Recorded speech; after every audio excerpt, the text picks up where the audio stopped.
Wakizungumza na Storm FM, wakazi hao wameeleza kuwa mvua zinaponyesha hali hiyo imekuwa ikihatarisha usalama wao pamoja na uharibifu wa mali na makazi yao. Kwa majina naitwa Shabani Huseni, mkaaji wa Nyantorotoro B. Sasa Mheshimiwa Diwani, tunaomba utusaidie msaada wa maji, maana yanatusumbua kwa kweli, yanaingia hadi mpaka ndani. Tunashinda hata namna kusema kwamba tujisaidieje. Tunaomba Mheshimiwa Diwani utusaidie. Maji huaga yanajaa hadi mpaka tunajitahidi kuyapitisha kwa pembeni, lakini yanakuja tu kwa kasi moja kwa moja. Tunaomba Diwani tusaidie kwa hilo. Jana mvua imenyesha, magodoro yote yamelowana, watu kulala hatujalala, tumekesha tumesimama. Kwa hiyo tunaomba Mheshimiwa Diwani na Mama Samia utusaidie kuhusu hili janga. Mabarabara yapitiki. Tunapopata changamoto hata ya maradhi, tunapohitaji usafiri hatuupati. Wanawake wanajifungua nyumbani kwa sababu ya changamoto ya barabara.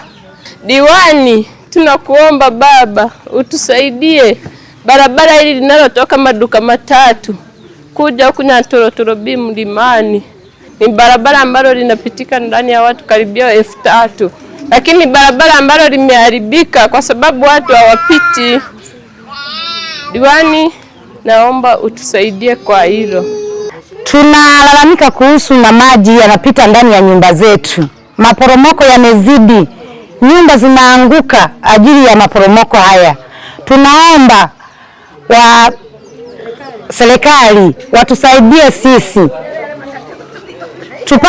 Tupate kusaidiwa nyumba kwa sababu tunakuwa hatupa majumbani.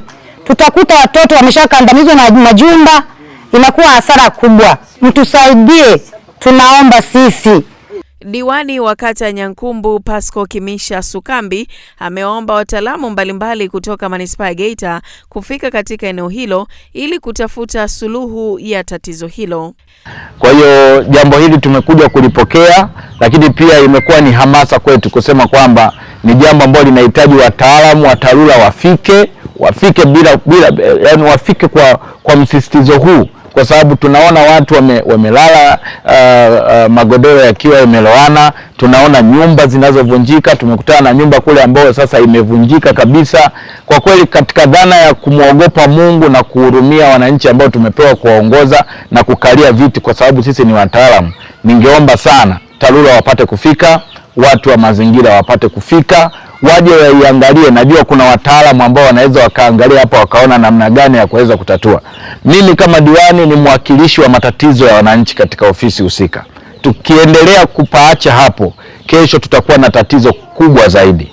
Kama TARURA watu kuja kuiangalia hiyo barabara na kutoa ushauri wa kitaalamu nini kufanyike, ni kuhakikishia tutaenda kupata tatizo kubwa. Kwa tusisubiri kuwa watu wa kusubiri matatizo makubwa.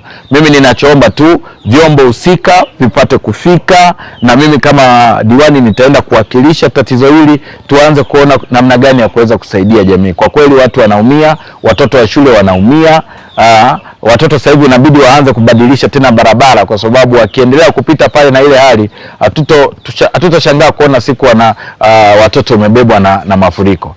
Licha ya maelezo na malalamiko ya wananchi, kwa mujibu wa maelezo ya mkurugenzi mtendaji wa halmashauri ya Manispaa ya Geita, Fred Mienzi, eneo lile ni mkondo wa maji na hivyo ametoa rai kwa wananchi kuzingatia umbali wa mita 60 pindi wanapojenga nyumba za makazi.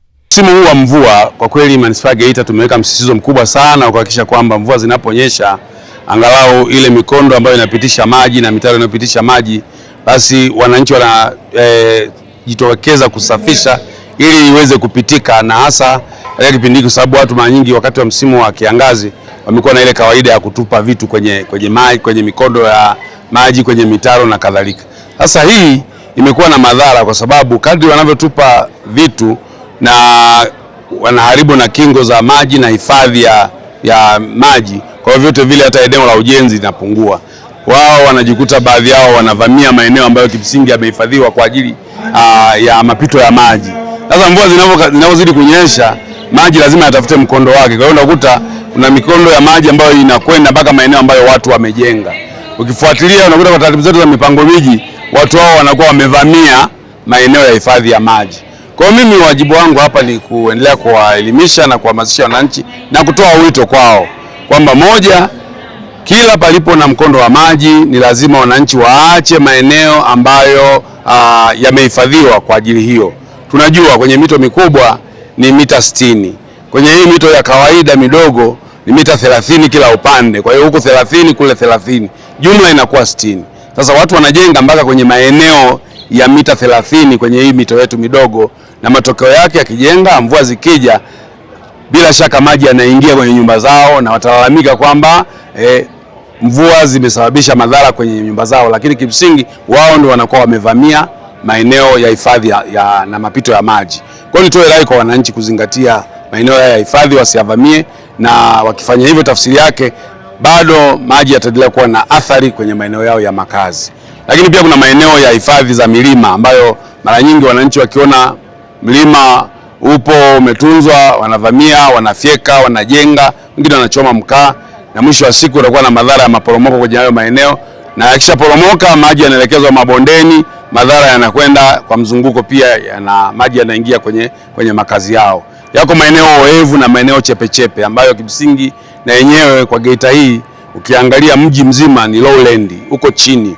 Kwa hiyo maeneo mengi watu wakisha athiri milimani, maji yanaenda kwenye maeneo ya bondeni na yanaathiri pia yale makazi ambayo watu wanakuwa wamevamia kwenye maeneo ya hifadhi. Kwa hiyo wito wangu ni kwamba wananchi wasivamie hayo maeneo, wayaache wazi ili mvua zikinyesha maji yaweze kutiririka na kwenda kwenye mito mikubwa kama ambavyo imekuwa jadi siku zote.